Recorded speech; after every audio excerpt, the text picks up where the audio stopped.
शांति। आज 18 जुलाई 2022 भारत में सोमवार है। Today is 18 July 2022 and it's Monday in Bharat. आज की मुरली का जादुई रहस्य स्वयं को प्रेरणा देने के लिए, magical secrets of today's murli for motivating the self.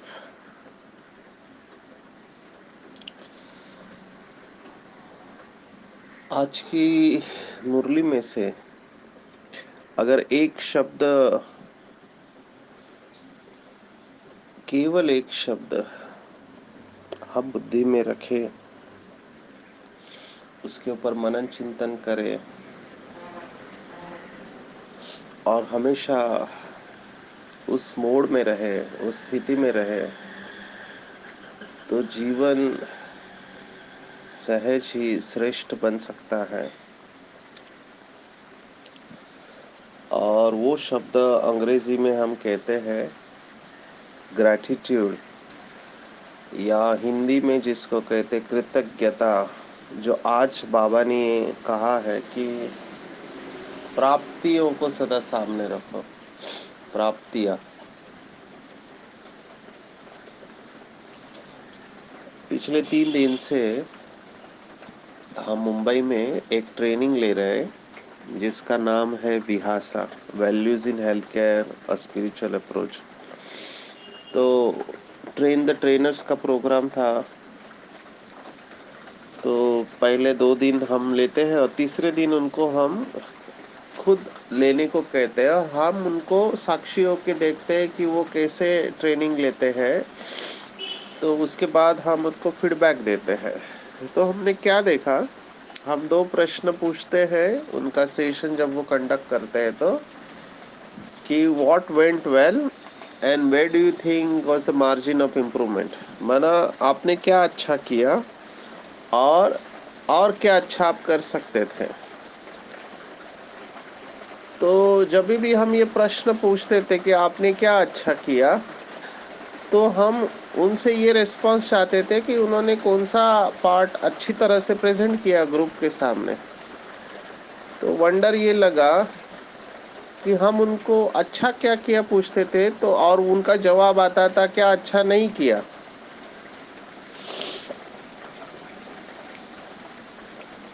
ये मनुष्य का जो स्वभाव है,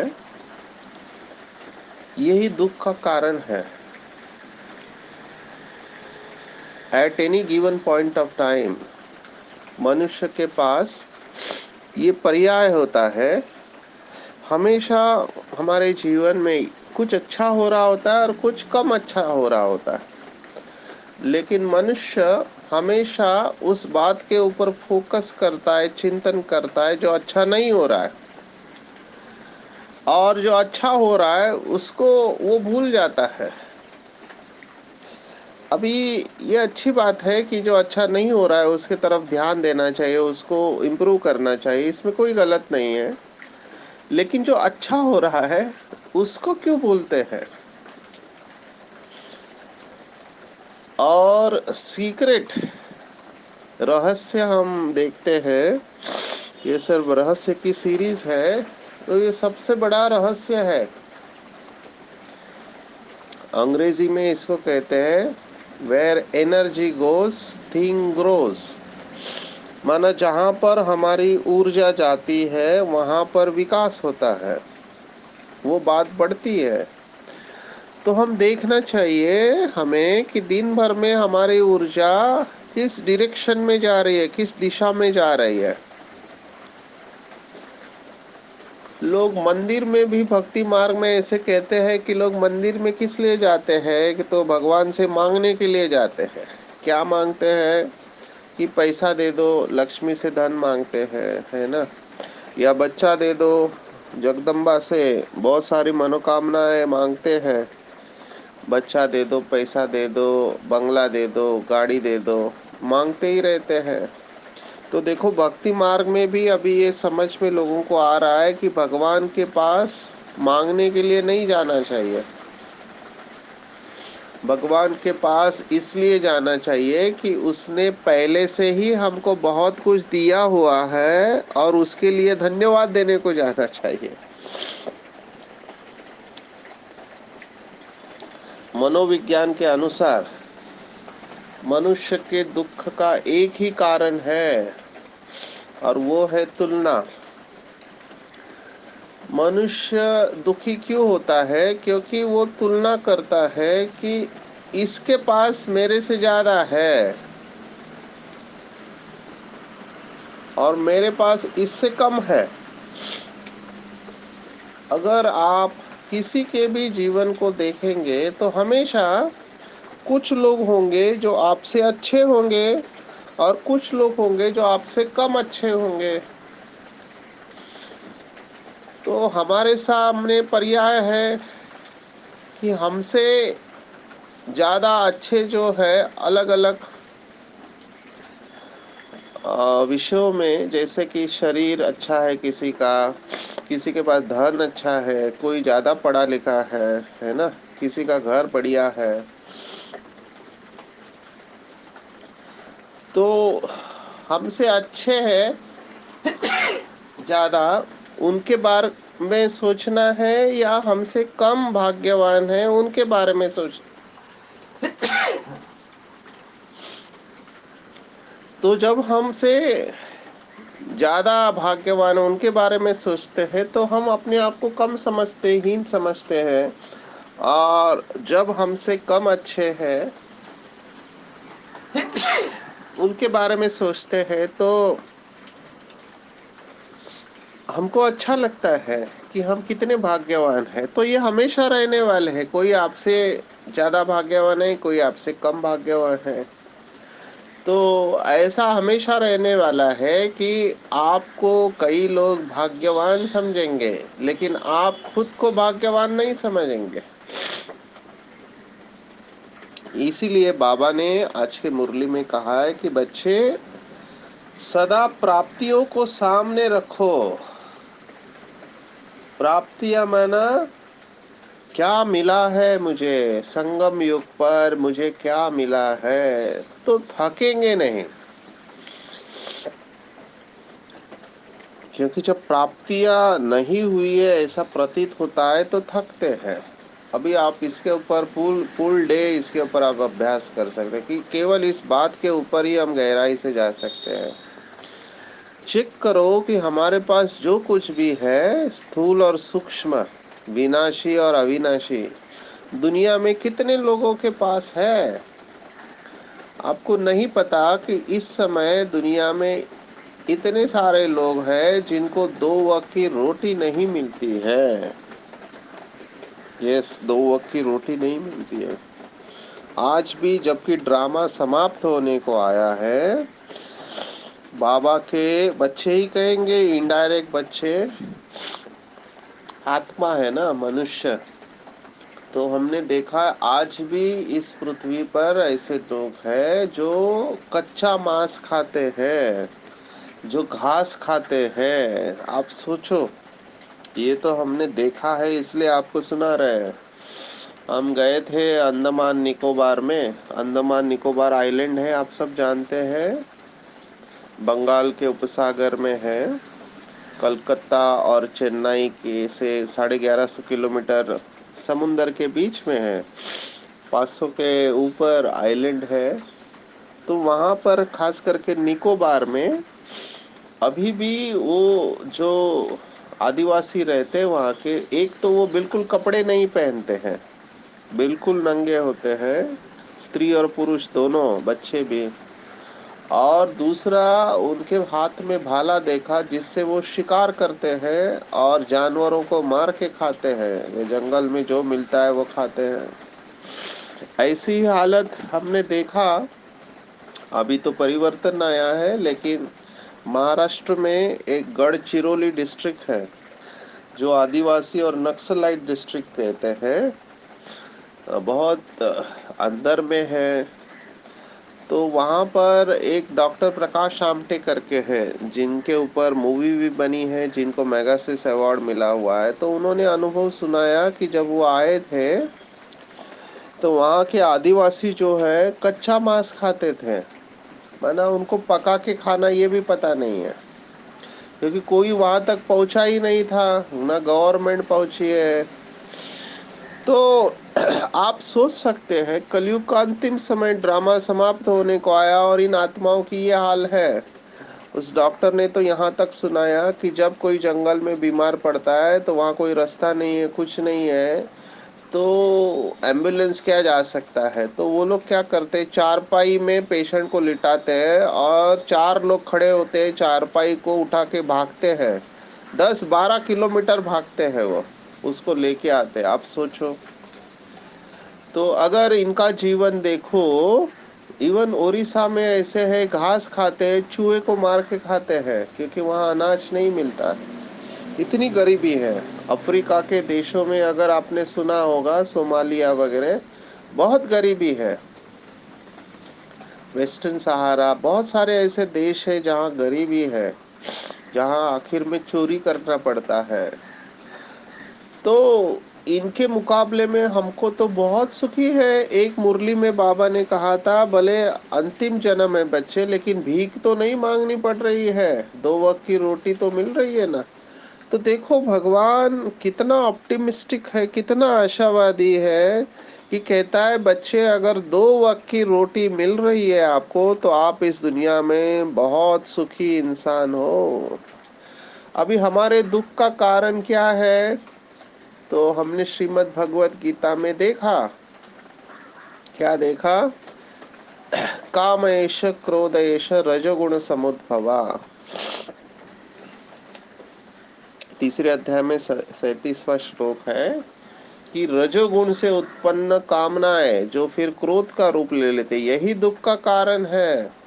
अब सोचो, कामनाएं माना ये दिल मांगे मोर, मुझे और चाहिए, जो कल मुरली में बाबा ने कहा ना, चाहिए चाहिए का गीत गाते रहते हैं। ये लोग दुखी रहते हैं, क्योंकि क्यों दुखी रहती है, क्योंकि they are operating from the mode of lack consciousness. यानी वो हमेशा ये सोचते रहते कि क्या नहीं है, क्या है उसके बारे में नहीं सोचते। तो 2 शब्द है, एक प्राप्ति और एक अप्राप्ति। तो आप अप्राप्ति के बारे में सोचेंगे तो आप दुखी होंगे कि मेरे पास ये नहीं है, ये नहीं है, ये नहीं है, ये नहीं है, और मुझे चाहिए चाहिए चाहिए चाहिए है। और बाबा कहता है कि बच्चे आपको बहुत कुछ मिला हुआ है। बाबा के महावाक्य हम सब ने सुनिए, अप्राप्त नहीं कोई वस्तु ब्राह्मणों के खजानों में। तो इसकी लिस्ट निकालना चाहिए। आप जब लिस्ट निकालेंगे ना तो आपको बहुत खुशी होगी। जैसे किसी के बैंक के लॉकर में पड़ा हुआ है, गहने हैं, धन है, आगे पहनते ही नहीं है, यूज ही नहीं करते, तो उसका सुख नहीं होगा।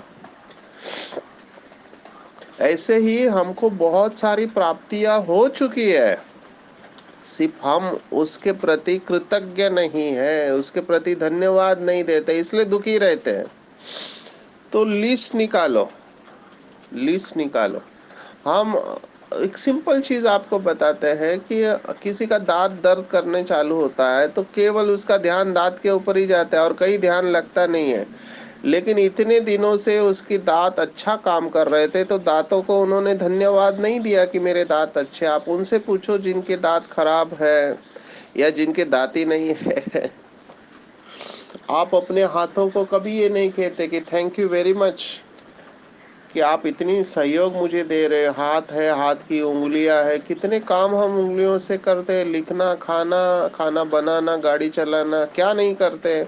लेकिन कभी इन हाथों को हमने धन्यवाद दिया है? नहीं दिया है। ऐसे पैरों के बारे में तो आप एक एक अंग के बारे में अगर सोचते जाओ तो कितना वंडरफुल है।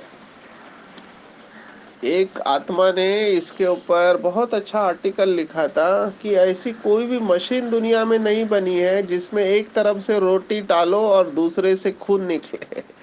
माना रोटी को खून में कन्वर्ट करने वाली ये मशीन है, शरीर रूपी।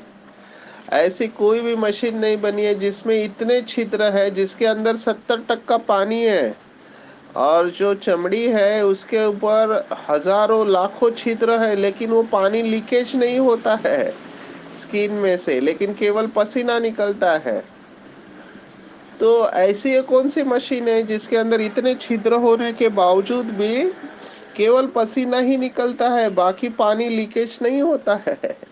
आप सोचो जरा, लौकिक से दृष्टिकोण से ऐसा कैमरा नहीं बना है जो इतना हजारों मेगापिक्सल का हो, जो हमारी आंखें हैं, है ना। ऐसी जबान हमको मिली है जिसमें 1000 टेस्ट बर्ड होते हैं, 1000 प्रकार के टेस्ट हम कर सकते हैं। ये हमारी छोटी सी जीवा है। आप सोचो, ये सब हमको मिला हुआ है, लेकिन हम उसके प्रति कृतज्ञ नहीं है। जब वो काम नहीं करता है तब उसका वैल्यू पता चलता है। जैसे अभी कोविड की बीमारी आई थी तो लोगों को टेस्ट नहीं पता चलता था, स्मेल नहीं आता था, तब उसका वैल्यू पता चलता है। तो जब तक वो चीज हमारे पास होती है, फिर वो व्यक्ति हो या वस्तु हो, जब तक हम हमारे पास रहती है तब हमको उसका वैल्यू पता नहीं चलता है, लेकिन वो जाने के बाद पता चलता है कि वो कितना इम्पोर्टेंट है। सो ये एक अभ्यास करेंगे हम, बड़े बड़े रूप से चालू करेंगे, मोटे रूप से शरीर को धन्यवाद देना। अभी आपके सिर के ऊपर बाल है, लेकिन आपको उसकी वैल्यू नहीं है, लेकिन जिसको बाल ही नहीं है उसको पता है सिर के ऊपर बालों का कितना है। हमारा एक भाई मुझे कहता है, यंग एज बाल चले गए, तो उसके दुख का कारण है, वो कहता है कहाँ पे हेयर ट्रांसप्लांट करें हम, क्या हो सकता है या नहीं हो सकता है। क्योंकि उसको लगता है कि पर्सनालिटी अच्छी नहीं लगती है, बाल नहीं है सिर के ऊपर तो। और जिसके सिर के ऊपर बाल है उसको उसकी परवाह नहीं है। तो आप सिर के बाल से पैर के नाखूनों तक इस शरीर रूपी साधन को धन्यवाद दो। हालांकि इसमें फंसना नहीं है, जैसे आज बाबा ने कहा ना, अपने शरीर में भी फंसना नहीं है, लेकिन शरीर को धन्यवाद देना चाहिए। एक बार बाबा के पास कंप्लेंट गई कि बाबा क्या ये शरीर है, बीमार है, इसे तो आपके पास चले जाए। तो बाबा ने जवाब देखो कितना अच्छा दिया। बाबा ने कहा कि बलिहारी इस शरीर की, कि इस शरीर के द्वारा भगवान मिला। 84 जन्म हम 84 शरीर धारण करते हैं, लेकिन किसी भी शरीर के द्वारा हमको भगवान नहीं मिला। तो बलिहारी इस शरीर की, इस शरीर को धन्यवाद दो कि केवल इसी शरीर के द्वारा भगवान के दर्शन, उसका ज्ञान, उसके अनुभव हमको हो रहे हैं। तो ये बहुत वैल्यूएबल है। ये तो एक बात बताई, आप पूरी लिस्ट निकालो, सिर से लेकर क्या क्या है, आंखें है, कान है, नाक है, जीवा है, मुंह है ना, गला है, अन्न नलिका है, जठर आमाशय है, पैनक्रियाज है, लीवर, किडनी है, स्प्लीन है, हाथ पैर की नसें हैं, आते हैं हमारी, क्या नहीं है, हर एक को धन्यवाद देना चाहिए। हड्डियां है हमारी, जिसकी वजह से हम बैठ पा रहे, चल पा रहे। आप उनको देखो जो बैठ नहीं पा रहे, पीठ दर्द होता है, सोना पड़ता है उनको, जो चल नहीं सकते हैं। तो हर एक चीज को धन्यवाद दो, आप लिस्ट निकालो, और उसके बाद फिर थोड़ा सूक्ष्म की तरफ आते हैं कि हमको क्या मिला है ना। भगवान को ढूंढने के लिए लोग कहाँ कहाँ नहीं जाते, कितने राजा ने अपनी राजा ही छोड़ दिए है ना, जंगल में चले गए हैं, घर बार छोड़ दिया, कितनों ने सन्यास किया है, फिर भी उनको बेचारों को भगवान नहीं मिला। और हमको घर बैठे भगवान मिल गया, तो कितनी बड़ी प्राप्ति है, कितने महान परिवार में हम आ गए। क्या आपने ऐसा कोई परिवार देखा है जो सभी पवित्र जीवन जीते हैं, है ना, शुद्ध जीवन जीते हैं? और जिनको पढ़ाने वाला स्वयं भगवान है, भगवान टीचर बन को जिनको पढ़ाता है, वो कितनी महान आत्माएं होंगे।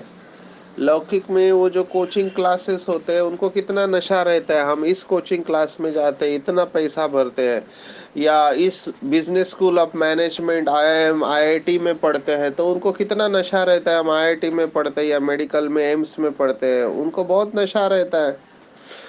आप सोचो कौन उनको पढ़ाने वाले, हद के टीचर है वो उनको, या कई भारत के विदेश में जाते कहते हमने हार्वर्ड में पढ़ा, बॉस्टन में पढ़ा, है ना, इस यूनिवर्सिटी में लंदन में पढ़े हैं, ऑस्ट्रेलिया में पढ़े हैं, तो उनको भी नशा रहता है।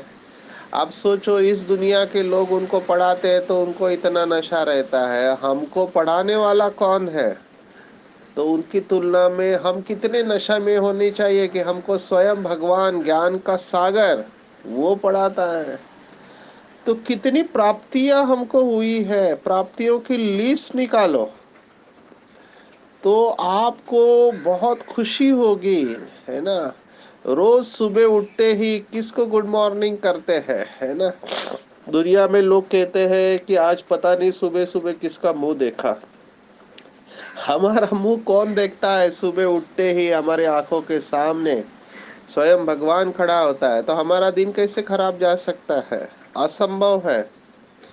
तो सुबह से रात तक जो हमको उठाता है, पढ़ाता है, खिलाता है, पिलाता है, चलाता है, सुलाता है, आप सोचो भगवान हमारा कंपेनियन है, हर क्षण हमारा साथ देने के लिए तैयार है। अभी भी भगवान आपको कितनी मदद दे रहा है, आप सोचो, उसके प्रति कृतज्ञ हो जाओ, कृतज्ञ हो जाओ, उसको धन्यवाद दो हर क्षण।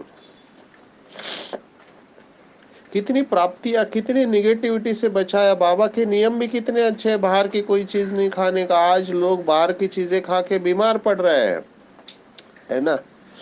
हमारे अंदर पहले से ही नियम है, ये तो कोविड अभी आया, कहते एक दूसरे को टच नहीं करो, दूर रहो। बाबा ने पहले से ही बताया है, ओम शांति। तो कितनी सारी बातों से की वजह से हम दुनिया की निगेटिविटी से बच गए, है ना। आप सोचो, बाबा कहता है बुरा न देखो, ये जो दुनिया की स्लोगन है गांधी जी के 3 बंदर, बाबा ने कहा बुरा सोचो भी मत, पर क्या करो, अच्छा सोचो, अच्छा देखो, अच्छा बोलो और अच्छा करो। दोनों बातें हैं। दुनिया में भी कहते हैं दुख नहीं देना चाहिए, लेकिन बाबा ने कहा वो 50% हो गया। दुख नहीं दिया, ये अच्छा किया। जैसे कल मुरली में था ना, किसी को गाली नहीं दिया, क्रोध नहीं किया, ये तो निगेटिविटी नहीं किया, लेकिन अच्छा क्या किया, सुख कितनों को दिया।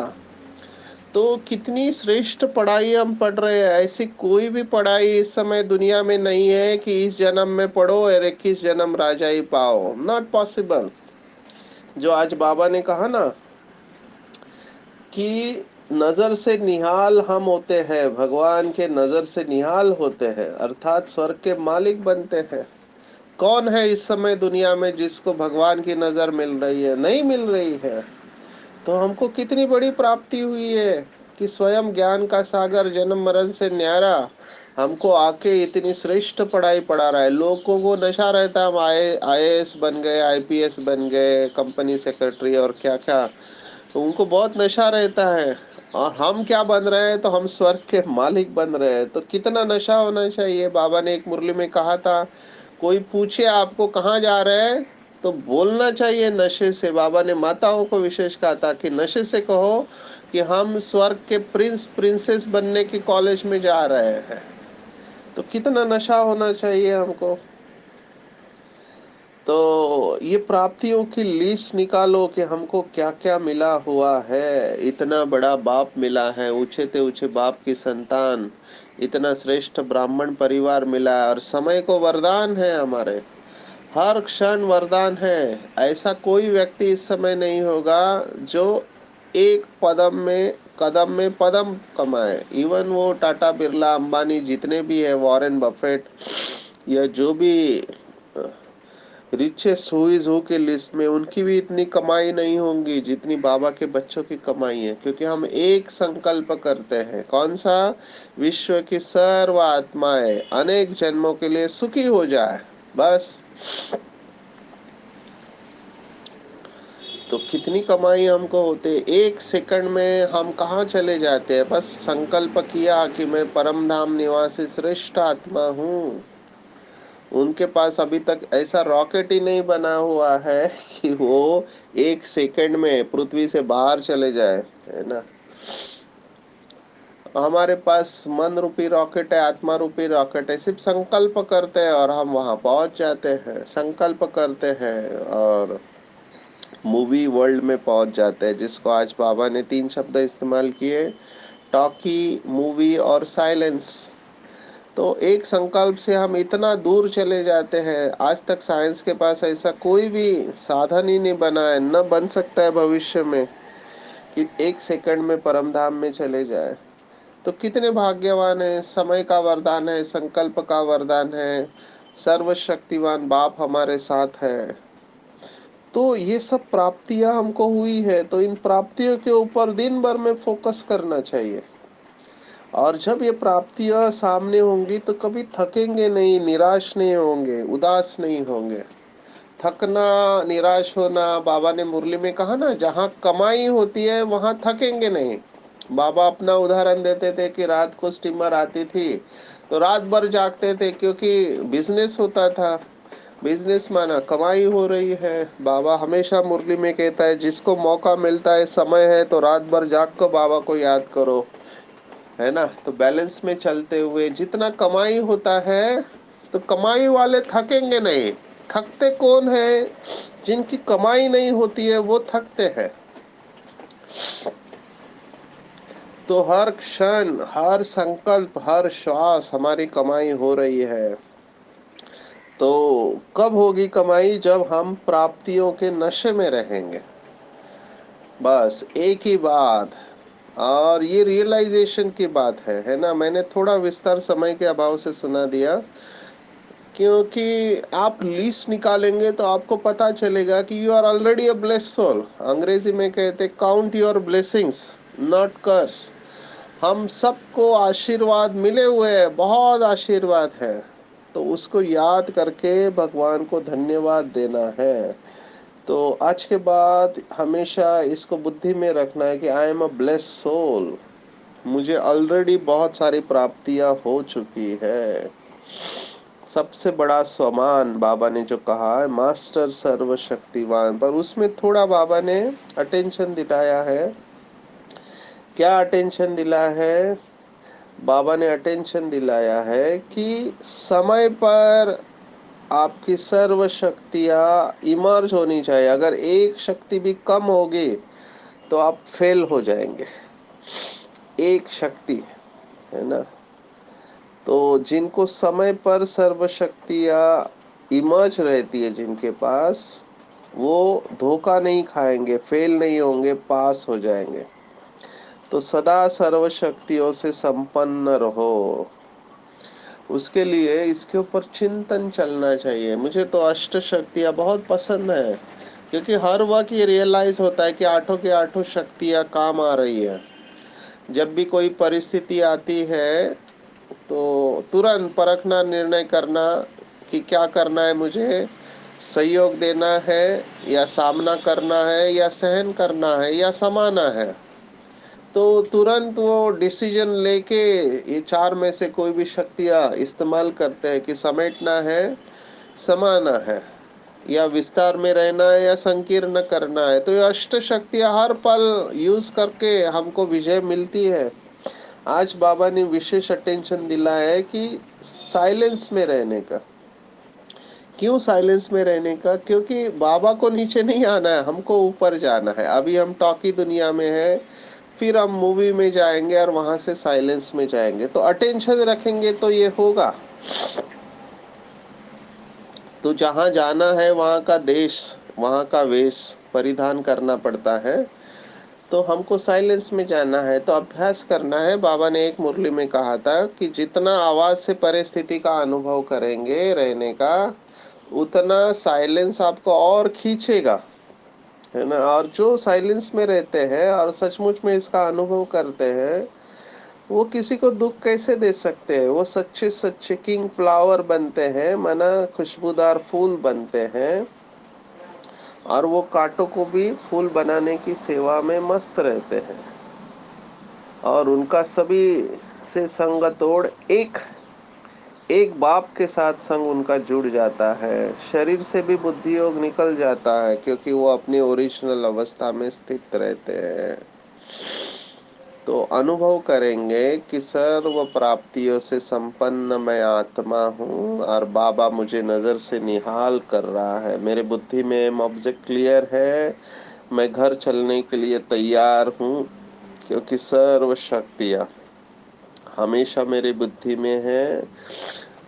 I am always at the right place at right time doing right things in a right way. मैं हमेशा सही समय पर सही स्थान पर सही तरीके से सही कार्य कर रहा होता हूँ।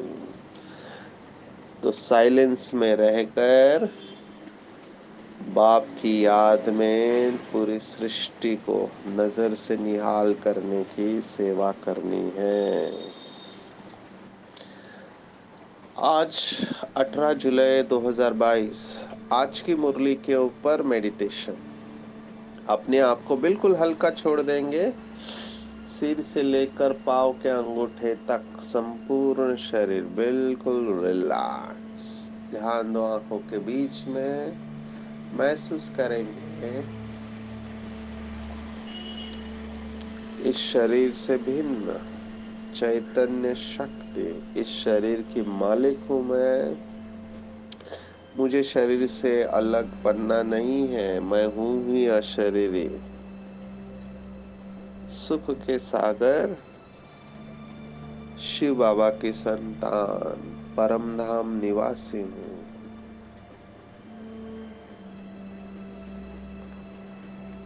सर्वशक्तिवान शिव बाबा से सर्व शक्तियां मेरे अंदर प्रवेश कर रही है।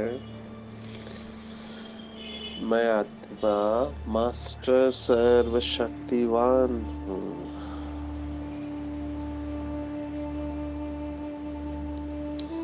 सर्व प्राप्तियों से संपन्न हूँ।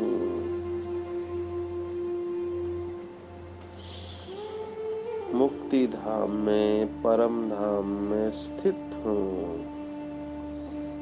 यहाँ बहुत स्वीट साइलेंस है।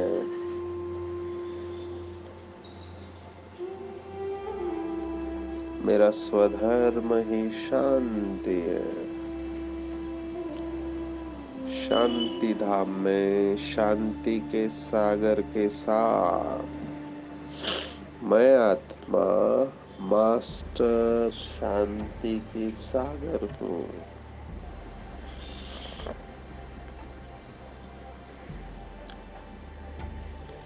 मुझे बहुत अच्छा लग रहा है। मैं शांत हो गई हूँ। शांत।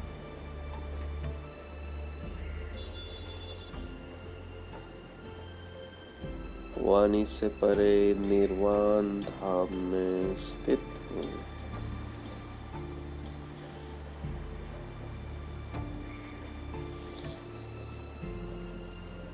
सर्व प्राप्ति संपन्न हूँ।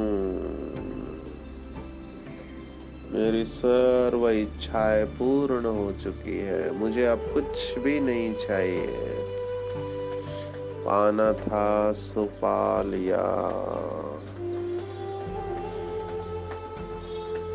मैं आत्मा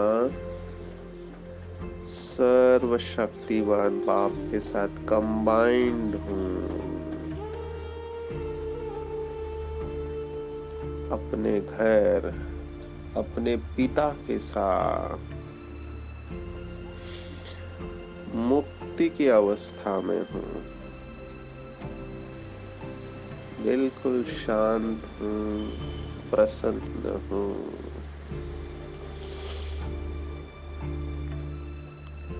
ओम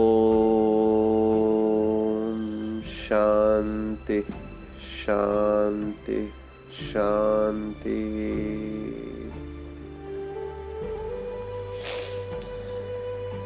सर्वशक्तिवान बाप हमेशा मेरे साथ है। उसने अपना वरदानी हाथ मेरे सिर के ऊपर रखा है। बाप दादा मुझे दृष्टि दे रहे हैं। और कह रहे हैं कि बच्चे, मेरी सर्व शक्तियाँ हमेशा तुम्हारे साथ है। तुम मास्टर सर्व शक्तिवान हो। तुमने कल्प कल्प और सभी संग तोड़ एक बाप के साथ अपने मन बुद्धि को जोड़ा है। तुमने कल्प कल्प टॉकी से मूवी और मूवी से साइलेंस में जाने का अभ्यास किया है। तुम सुखदाता बाप के बच्चे होने के कारण हर एक को मर्यादा में रहकर सुख देते रहते हो। सदा सर्व प्राप्तियों से संपन्न हो। तुम्हारी विजय निश्चित है, निश्चित है, निश्चित है। बाबा से वरदान और दृष्टि लेकर मैं आत्मा धन्य हो गई। बाबा को दिल से धन्यवाद दे रही हूँ। धन्यवाद बाबा, धन्यवाद। मेरा बाबा, मीठा बाबा, प्यारा बाबा और दुलारा बाबा, सच्चा बाबा और अच्छा बाबा, दयालु बाबा, कृपालु बाबा, वाह बाबा, शुक्रिया बाबा, शुक्रिया। अच्छा, ओम शांति।